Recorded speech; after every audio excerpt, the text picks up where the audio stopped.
Oh, this is a quick video of my bathtub wormery, and it's pretty self-explanatory. It's a bathtub.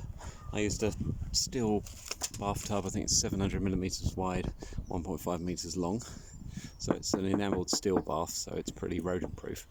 Then I've got these, it's from a school, it's a table, welded up table frame.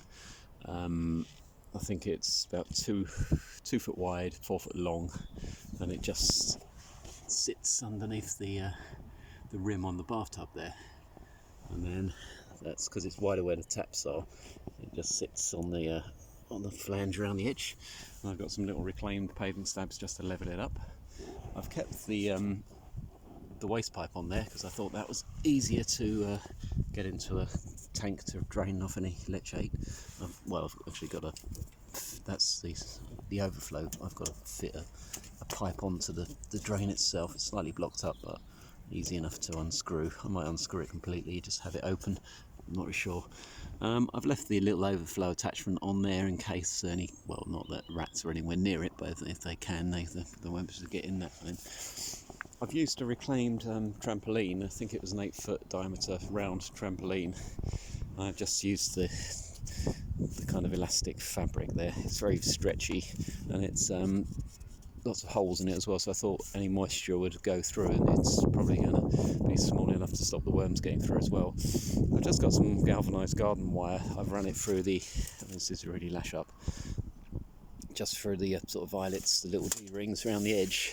I mean, you could do this nicely and you can make a frame up and then pin that to it, but I thought what would be handy is when I've come to empty it eventually, it'd be nice just to be able to take the whole trampoline out without having any nail holes or having to unscrew any buttons and things like that. So there you go. The contents of this are from a 4-month-old hot composting active compost pile. So it already had, it got up to highs around about 81 degrees Celsius. It averaged about 60. God knows how this stuff's going in there. But when I've combined this with another wormery, because I've had the lid off, the worms are kind of burrowing a little bit lower. And I've had little robins perching on around the edge already looking. Let's have a look. I'm just going to hand in there. Yeah, so you can see it's quite a lot of worms, smaller worms. Look, there's a little cocoon there. What else we got in here? Yeah, so look, there's quite a lot of worms already. So hopefully, what I might tend to do is just get another tray of an established wormery and then top it up with that. The contents are quite high at the moment because I've just put this in, so it will settle down quite a bit as the worms work around it. And just got cardboard in there. There's some bread and things just for them to get on with. But what I was thinking of doing is making a lid for this in 3 sections, so you can feed from one end, work your way across, and then back to the other end. So hopefully by then the worms have kind of haven't been overcome by having too much food all at once. So it gives them a chance. If there's too much food, they can kind of move around into the bedding where the food's broken down a little bit more, and then work their way across. These ones seem to be trying to escape. Hopefully they'll get the right idea. When I set this up, the robin, he thought it was just a great big open kind of feeding tray, so he was really excited. I was almost had to sort of push him away. I mean, it's not the prettiest thing, but I was thinking of having a shed on this part of the allotment, so it's just going to be alongside the shed. Once it's boarded, I think, and what you could do is even just get a reclaimed fence panel or something just to sort of board it in a little bit, just to kind of dress it up. But what I wanted to do is get it established, so then I can kind of see how successful it's going to be, and then spend a bit more time doing it kind of nicely.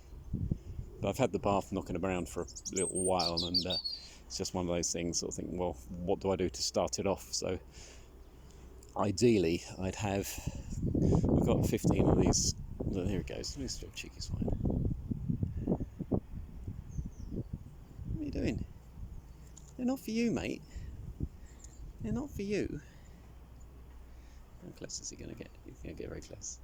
Hello. You're going to eat my worms? You get to eat all my worms? But you are. You can have one or two. Come on. Come on.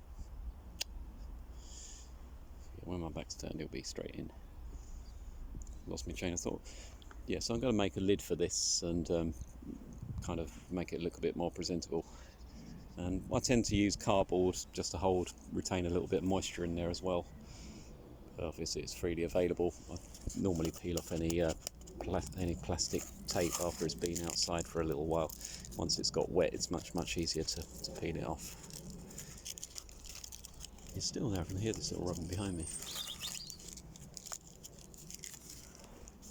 Yeah, so there you go, bathtub wormery. I'd recommend it. I mean, you can always find fly-tipped bathtubs around, especially around London.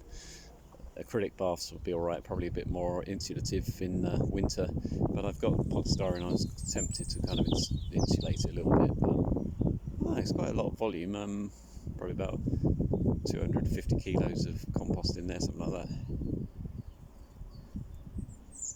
Yeah. Oh, one thing I forgot to mention, I had an old wooden railed ladder that was rotten, so it was on someone's roof, on their flat roof, and I took it away to skip. I thought, oh, that'd be handy because it's already got the rail, so I made that up. So it's just raised it a little bit in the bottom and then a bit of old exterior plywood. Obviously that's going to rot down, but once it's rotten down, the worms will probably eat it anyhow. So just if there's any moisture, depending on what sort of lid I've got, how permeable that is, gets somewhere for moisture to drain. Well, there you go. Give it a try.